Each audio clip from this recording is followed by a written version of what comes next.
Welcome to the Raising Smart Kids podcast. I'm your host, Yong, and each week we'll explore ways in which the arts can help you raise a smarter kid. I'll be sharing ways the arts can propel your child's learning and interviewing top artists, educators, and entrepreneurs. These guests will share why the arts are so very important to your child, along with actionable ideas you can easily implement into your already busy schedule. Make sure you subscribe to the podcast here on iTunes and share us with a friend.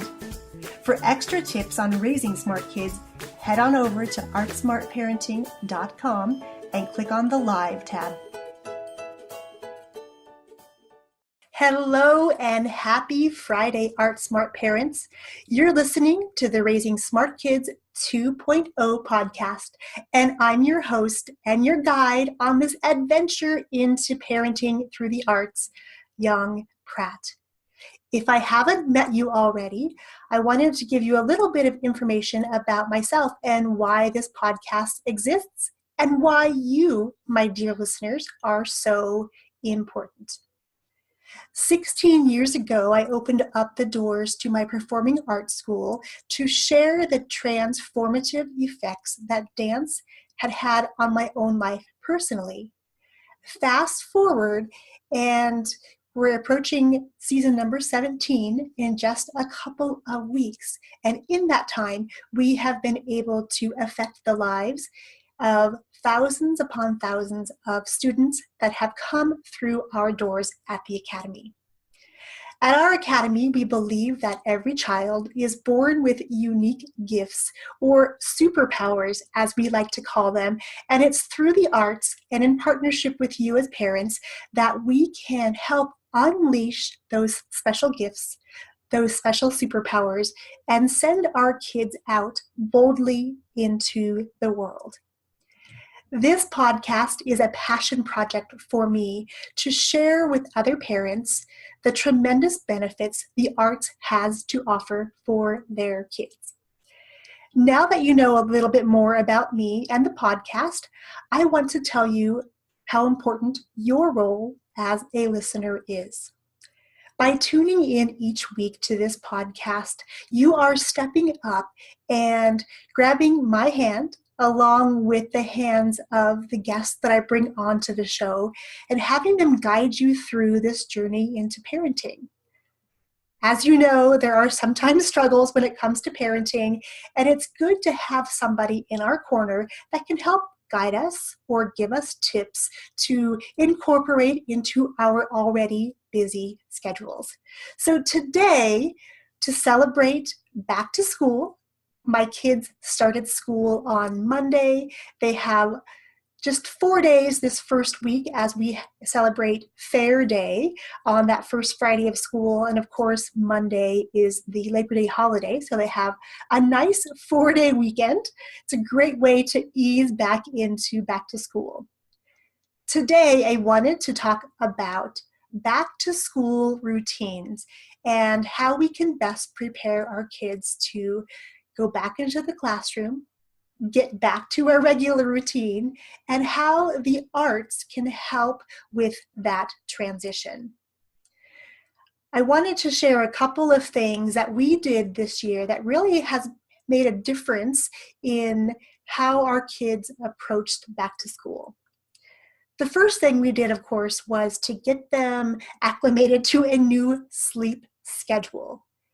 During the summer, my kids loved to stay up late.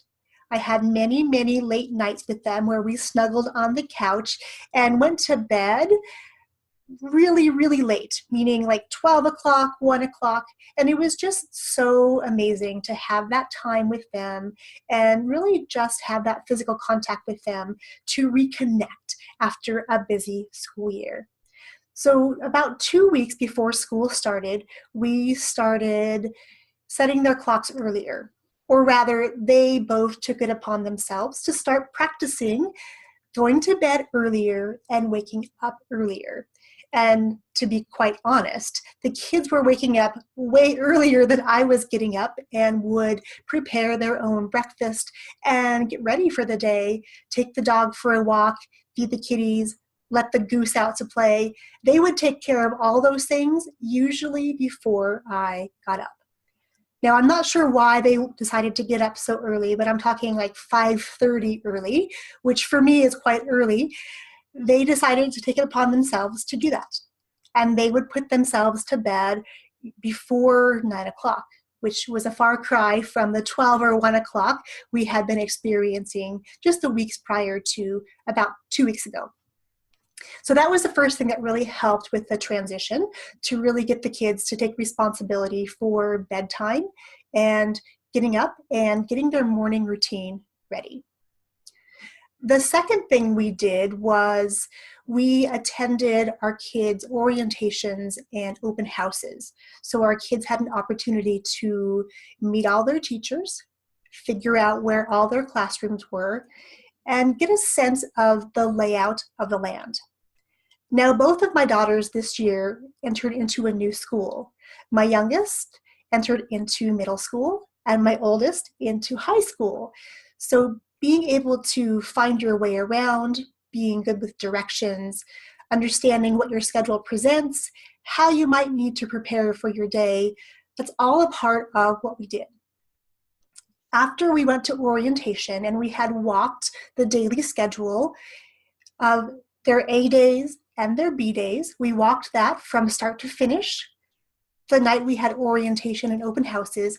But then when we came home, we really sat and practiced their locker combinations, which are new to both of them this year. We wrote out, my youngest actually even typed out in Google Documents, her class schedule for the first day, where she had to walk, what she needed, and when she was going to go back to her locker. My oldest did this too in her own way, mostly by chatting with her friends and trying to figure out and remember where everything was in this new school of hers. So sitting down and writing a schedule, helping them to prepare and really managing their expectations about the first day and the first week, as well as preparing them with the tools and things they needed to be successful in their classrooms. The third thing we did was we went school shopping, not for clothes, because at this point in life, they have a lot of clothes. So we supplement throughout the year and don't usually do big back to school shopping trips. So we shopped for all their school supplies. We thought about the things they may have needed as far as pencils, folders, binders, notebooks, and then at orientation, we got lists of what was required for them in each of their classes. So we got to go to our local store and purchase their supplies. They got to pick out what they needed. They learned about budgeting. They knew that their budget was X dollars and we wanted to be able to stay in that. So in preparing for back to school, we were able to bring in the thought of finances into the discussion, and then they were able to pick the things that they liked personally and stay within a budget. So that was a great tip for us. And the final thing we're doing is, as we're heading back into our season 17 at the Performing Arts Academy, they're gearing up and thinking about their after-school schedules. I like to start my classes a little later than the first day of school, simply because the new school year presents lots of challenges. It's a little bit stressful for these kids, and I want them to be able to start to feel comfortable at school before adding in after-school activities.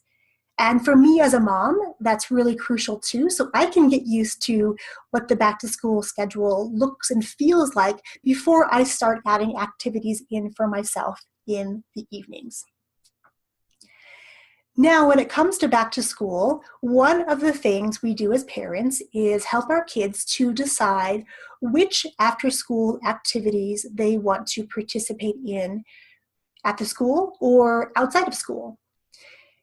And my recommendation here, of course, is going to be to seek out some arts lessons for your kids. It could be a local photography group that your kids are participating in. Maybe there is a dance team at your local high school. Maybe you want your kids to continue with their weekly dance lesson at their studios that they've grown up at. No matter what it is, it's so important for our kids to be able to find a place where they feel is their second home, where they feel completely supported, where they are uplifted, where they are encouraged and inspired to reach further than they thought would be possible. So I'm going to leave you today with the thought about seeking out those arts opportunities. And in coming episodes, we're going to talk about some questions you can arm yourself with when looking for activities, particularly arts-based activities for your kids. All right, my friends, I hope today's back to school preparation checklist and things we did to create a better back to school schedule, a smoother transition back to school, and really just celebrating my kids, celebrating their transitions into middle school and high school, and really creating an environment at home where we can support them because they don't really need a lot of help from us, or so they tell us. So we try to be as supportive as possible. If you have great tips for preparing for back to school and getting back on a regular schedule, I want to hear all about it. You can head over to artsmartparenting.com, click on the live tab, and you can make comments right below this video and the audio post on our blog. Before I let you go today, can you do me a favor?